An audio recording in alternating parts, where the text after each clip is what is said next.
welcome to my workshop office. Today I am going to show you how easy it is to take a grayscale picture directly off Google, the internet. I've already got a page here of grayscale pictures. Now, these are not photographs converted to grayscale images. These are three-dimensional scanned images as a grayscale. So this is why some of you out there are having a few problems in trying to get the depth and quality of 3D-ness using your programs.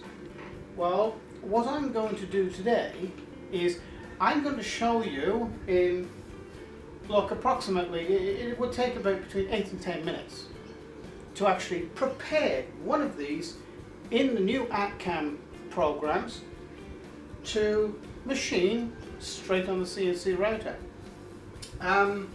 So there's many to choose from. You've already seen me do this one here and this one here, the Pegasus horse. Now we're just going to choose one at random that's interesting. So we'll come across one that we like. Okay, here's one that I quite like. Now this is a coat of arms. It takes a second or two to actually load up, and it's quite a clear example of a grayscale. So what you need to do is hover over it, right click and save image as, and whatever you want to save it to. I save it to desktop and work with it from there. Okay, so now I have on my desktop the grayscale image that I want to work with, and those of you who are familiar with the Autodesk products will notice that I have installed on this computer, I have Fusion 360. I will be doing some tutorials, some basic tutorials on the Fusion 360. It's a very important program. It is free to everybody really. You just need to register on their website and download it. It's free, that is, unless you're a company that earns a profit of more than $100,000 per year. Then you have to pay a fee. But within this program is a full professional 2D, 3D CAD system, and it is also a CAM system, which is very important for us guys who use CNC machines. So I think you'll be very interested in that in the coming new year. But today we're going to be using ArtCAM. So what you need to do is pull up ArtCAM, and what I normally do, I find this easier rather than try and import, and you can short circuit all that just by going over onto your desktop, left mouse click, hold down, drag it and drop it in.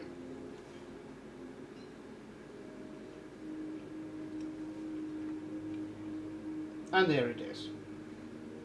Now, the first thing you need to do is fill this dialog box in, or wizard. So to fill this wizard in, it's very simple. You fill in really the dimensions that you require for your material. And in this case, we're going to go to 60. And the width will automatically alter itself. Now the material I'm using is 19mm thick, so I want to I want to go in about 14 millimeter in the Z, and the orientation of the program, or the start of the program, the 0 point, I want to leave in this bottom left hand corner, and I always work in millimeters, and you press OK. So then make it large. You can see actually it's a little bit, quite a bit grainy actually. So what we're going to do is we're going to alter that. So we're going to put it here, and you can see how grainy it really is when you do that. So we're going to use a couple of tools to sort this out. Okay, you'll notice that at the moment I have minimal tools set out on the desktop here. Now, this is my personal choice. I just get rid of the tools that are off the tabletop then, or the desktop, that I'm not using at the time. You simply can retrieve toolbars just by going into Window, Toolbars, Docking Window, and well, we're going to edit a relief. So there we go. So it brings up these tools. Now this is my personal choice. It just gives me a larger screen to work with, and it's what I normally do. You can choose to do whatever you wish, really. Okay, so the tool that we're going to use right now is a smooth relief tool, because at the moment it's pretty horrible actually. If you sort of zoom in, you've got all this snowiness. It's not a very good grayscale relief at the moment.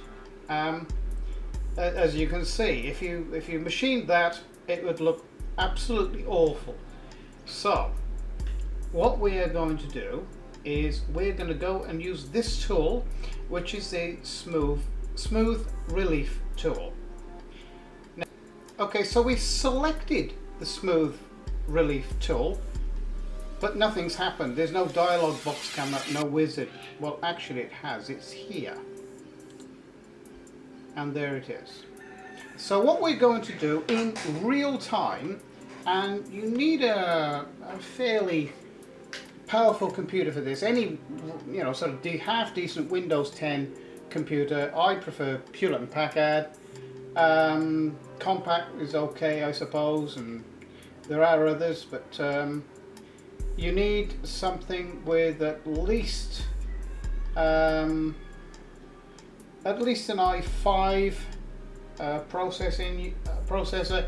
You need 8 gig of RAM and probably 1 terabyte for this program to be optimum. So what we are going to do now is we've already got chosen the whole relief, so we're going to do the whole thing. And you come down to this slider bar, and in real time you're going to be able to see it change in real time. Now if you had a slower computer, this would stop and start and stop and start and go do all sorts of funny things. So if you want the best result, professional result, get yourself a decent computer. Okay, I am happy there, I think there.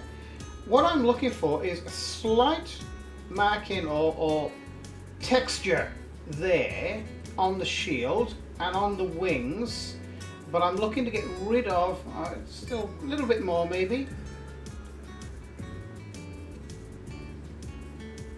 There we go. There. Okay, so now we've got rid of all the markings. Okay, you'll notice now I've actually brought up all the tools, so you can see what it actually looks like. So now what we're going to do is go into the project tree, scroll down, and let's choose a roughing process. I'm going to choose a let's see, wood or plastic end mill. I like to use a 12mm end mill.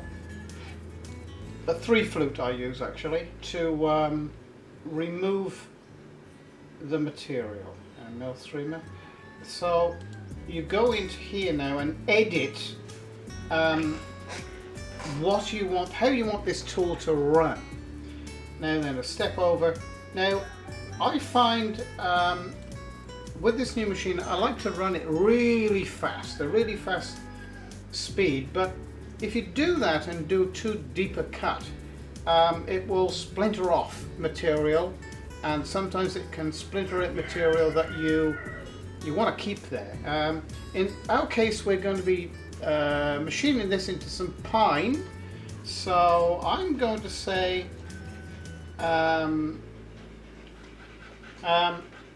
yeah, so I like to choose 3.5mm step over. I find that works really well. And I like a 3mm step down. But the feed rate, now we can put that at, oh, we're going to run that at 100. Plunge rate, 13. I like it to go down fairly slow, so I'm going to go 10. You might hear some dog panting in the background.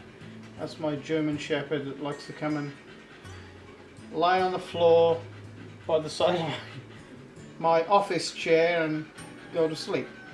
So if you can hear a dog panting, that's what it is. Speed 15,000 RPM, that's okay. You wouldn't probably want to run it any faster than that, you will get burning in the material. We're going to call it tool number 1. Standard raster, cutting direction both, yes. Tolerance and allowance, we're going to leave that as it is. Lead-in moves, I like to use lead-in moves, and I like to zigzag down in, and these, and actually ArtCAM gets to know you know, your normal sort of operation of figures, and it sort of presets a lot for you. Safe Z, oh, that's actually fine. Now then, setting up the material. Now it's 19 mil. 19mm. That means we've got a bottom offset of, in other words, we've got just over 5mm of material left there.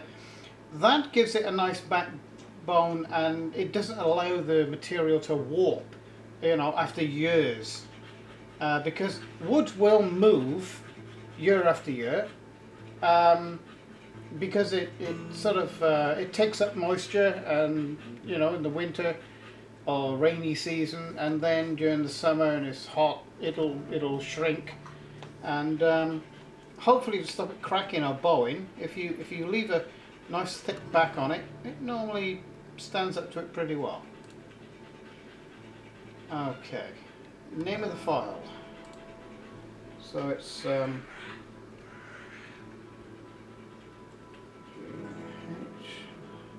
I try to abbreviate everything, so it's a roughing cut, and it's 12mm E mil, and we're going to calculate it now.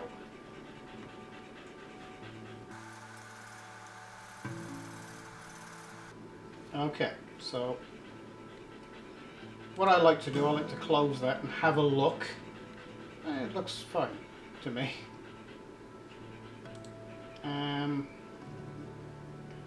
Toolpaths again, 3D, and this time it's a finishing option. Now I like to use a 2mm ball nose. This is actually a tapered tool, and they're brilliant. You don't need any other tool really. Okay.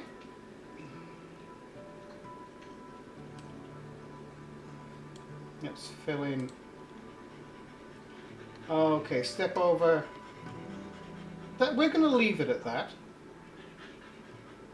So that's going to be like 4 runs per millimeter. That's a nice fine feed. Step down. That's okay. Feed rate. We're going to go 100.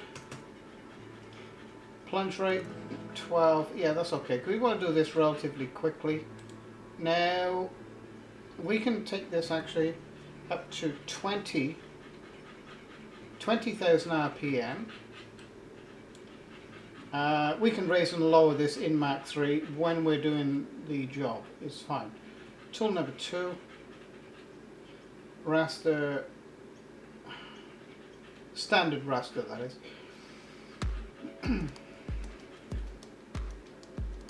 We're going to leave this as it is. It will only do this when it actually starts the process. It probably won't do this again unless it comes out and wants to do a bit of touch-up somewhere. It's 19mm. Leave everything as it is and just fill this in so it's a finishing cut. And it's a 2mm ball mill. Okay, and calculate. Now this might take a little longer because this is doing millions and millions of calculations. Oh, there you are, really quick. And now really all we need to do really is do a simulation of all toolpaths. And all the standard settings are fine. Simulate. And it's done. And what you see on this three-dimensional rendering is what you are going to end up with. So now all you need to do is to save the toolpaths to a memory device.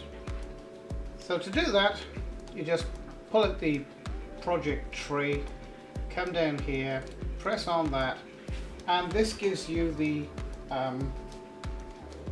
dialog box then of how to save the files. So first of all, we're going to save the 12mm, and well, actually no, because this one doesn't really matter which one you save first. This one's already filled out here. Okay, so we're going to save it in a removable device in F, and we're going to 2mm ball mill, and at the end of that actually we're going to say what it is. Actually, there's no need to. It's just a test unit. So we're going to write test here.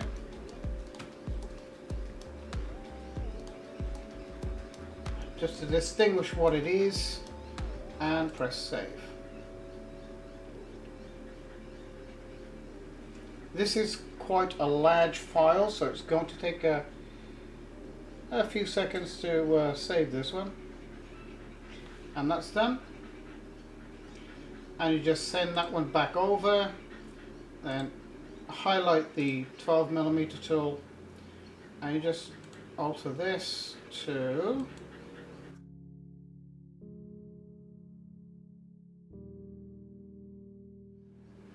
end mill, test, and save.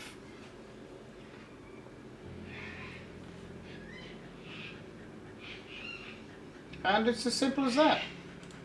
So then you take your memory stick off to your machine, and the computer that's operating your machine, you put it into Mach 3 and set your machine up and off you go. So there you have it. It's on your stick or your memory device. You take it out to your computer that's running your CNC machine with Mach 3, put it in and set your machine up. Now that is going to be the next video. We're actually going to cut this in a piece of pine. That video I will show you everything there is to know about setting a CNC machine up to cut this this relief. So we'll be looking at setting the work offset and preparing the tools, setting the tools, and indeed machining the whole thing from start to finish. So I hope you've enjoyed this video today, and I hope it's been informative for you. ArtCAM standard at the moment is half price, and you can actually download it for free and use it for an entire month for free, the whole thing, to see whether you like it or not. Fusion 360, you can download that and use it for free full time. They're both very well worth programs. Just changing the subject very slightly, I'm expanding my channel into lasers. I actually manufacture lasers as well as the CNC machines now, and I've expanded my channel. Some of the tutorials on lasers I will be putting on this channel, but I have opened up a second channel called the Australian Inventors Laser Lab, and you'll find it just here on my homepage. At the moment there's not much on it at all, because I haven't received the laser yet. I'm hoping to take delivery of it actually to Monday, which is the day after tomorrow.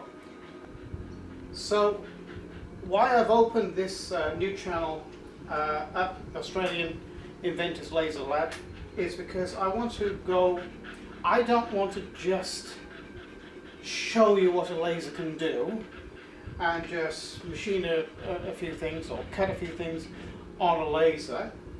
I want to go more scientific into it and show you how the laser does it and how to look after your laser, and indeed how to do all these types of projects, or engrave a photograph into glass with a laser, or any other material for that matter.